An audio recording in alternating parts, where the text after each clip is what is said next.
राधे राधे गुरुजी। मेरा राधे। नाम अस्मिता है, मैं दिल्ली से आई हूँ। हमें ऐसा क्या करना चाहिए कि हमारा आखिरी बर्थ हो, इसके बाद हम ना आए यहाँ पे? क्यों, क्या दिक्कत हो रही है आपको? कलयुग अच्छा नहीं है, क्या अच्छा नहीं लग रहा है आपको? परेशानियाँ होती हैं बहुत। क्या परेशानी है आपको? बहुत सारी, करियर में, फैमिली में, पर्सनल लाइफ में। देखो, परेशानियों का नाम ही जीवन है। बस किसी के जीवन में ज्यादा है, किसी के में थोड़ा सा कम है। कोई बता पाता है, कोई नहीं बता पाता। बाकियों को देख के ऐसा लगता है कि उनके जीवन में दुख नहीं है, ज्यादा मेरे में है। ना ना, यहाँ जितने लोग बैठे हैं, ये दास अनिरुद्ध सहित, भगवान राम सहित, भगवान कृष्ण सहित, किसके जीवन में स्ट्रगल नहीं था? ये तो अच्छा है कि आप संसार में ना आए। प्रभु के शरण में रहने वाला बार बार जन्म मृत्यु में नहीं उलझता। लेकिन जब तक हो, हंस के रहो, खुश रहो, रो कर नहीं, परेशान होकर नहीं। ये तो चलता रहेगा, परेशानियां तो आएंगी जाएंगी, लेकिन उन परेशानियों के बाद भी आपको हैप्पी रहना चाहिए, खुश रहना चाहिए। ये जीवन है बेटा। इस संसार में ऐसा कौन है, एक को पकड़ के लाओ जिसके जीवन में दुख ना हो। यदि जरा सा कोई बात नहीं, तुम्हारी माँ इतना लाड़ करती है और एक थप्पड़ मार दे गाल में, इसके लिए हम माँ को दुश्मन तो नहीं मानने लगते ना। बस ईश्वर ने इतना सुख दिया, जरा सा दुख भी हो तो ईश्वर का प्रसाद मान के उसे ग्रहण करना चाहिए।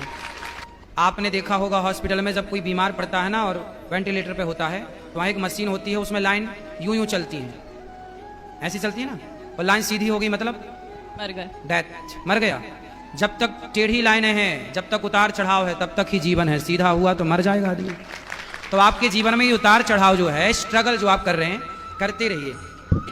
माता सीता को जंगल जब जाना पड़ा, राम जी ने जंगल भेज दिया, लव कुश को पैदा किया अकेले। स्ट्रगल देखिए, लकड़ी काटी तो किसी ने सीता माँ से कहा कि अब बताओ, तुम्हें राम जैसा पति चाहिए जिसने तुम्हें गर्भावस्था में वनवास भेज दिया? किसी नारी को क्या ऐसा पति चाहिए कि उसका पति गर्भवती स्त्री को घर से निकाल दे? तब सीता माँ ने कहा, बहन, जब जब मेरा जन्म हो तब तब मुझे राम ही पति के रूप में प्राप्त हो। लोगों ने कहा कि तुम्हारा इतना कष्ट देने वाला राम तुम फिर से पति रूप में चाहती हो? सीता माँ ने कहा, कष्ट मुझे मिला, ये तो आप लोग मेरा कष्ट जरा सा देख रहे हैं। जो मुझे सुख मिला है राम को पाकर, जो सम्मान मिला है राम को पाकर, उस सम्मान, उस सुख के आगे ये दुख तो कुछ भी नहीं है। इसलिए मैं राम के उस सम्मान, आज जहां राम खड़े होते हैं वहां माता सीता खड़ी होती है। तो मैं राम जैसा पति क्यों ना चाहूं? मुझे जरा सा दुख मिल गया तो क्या मैं उस जरा से दुख के कारण अपने राम को छोड़ दूं? ना बेटा, जिस राम ने हमें इतना सुख दिया है, यदि जरा सा कोई बात नहीं तो वो कहना चाहिए ईश्वर को। तुम्हारी माँ ने बचपन में तुम्हें कभी मारा नहीं थप्पड़, इसलिए तुम्हें थप्पड़ का एहसास नहीं है बेटा। ईश्वर के थप्पड़ का एहसास भी काश होता आपको। ये मेरी बहन है, ये बहुत पिटी है, तो मैं कम पिटी हूँ घर में। कम पिटी हो मतलब पिटी तो हो? बहुत कम, हाँ। चलो अच्छा है। माँ जब आपको मारती है, अच्छा इनको मारती थी माँ, तो क्या इनकी दुश्मन है इनकी माँ? नहीं नहीं, फिर इनके भले के लिए। ऐसे ही है, ईश्वर यदि हमें थोड़ा दंड भी देते हैं, तो लोगों को देखो जो घिसट रहे। आप तो चप्पल पाँव में पहनती हैं, कुछ लोग तो हाथ में चप्पल पहन के घिसटते हैं, नहीं देखा आपने? फिर आप कितने सुखी हैं। ईश्वर का धन्यवाद दीजिए कि विधाता आपने हमें इतना सुख दिया है, उसके लिए थैंक यू। ठीक है, थैंक यू। आप बताओ कि आप सुखी हो कि दुखी हो? मैं सुखी हूँ, ये मुझे पता है। बस ऐसा है कि अब थक फिर- गए लाइफ से। फिर भी शिकायत?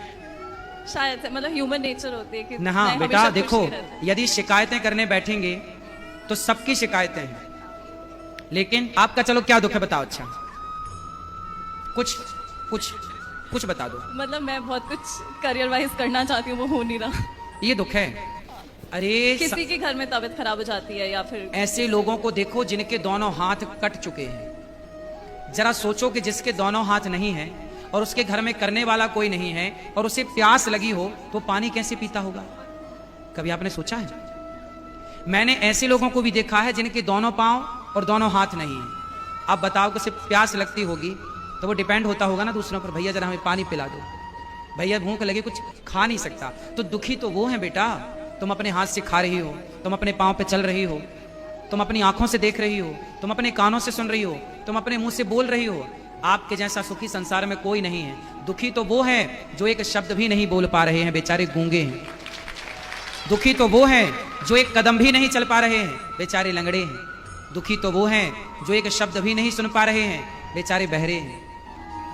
क्यों नहीं हम उन लोगों को देखते? हम क्यों अपने को ही हल्का मानते हैं? क्यों हम अपने को छोटा कहते हैं? ईश्वर ने हमें बहुत बड़ा बनाया।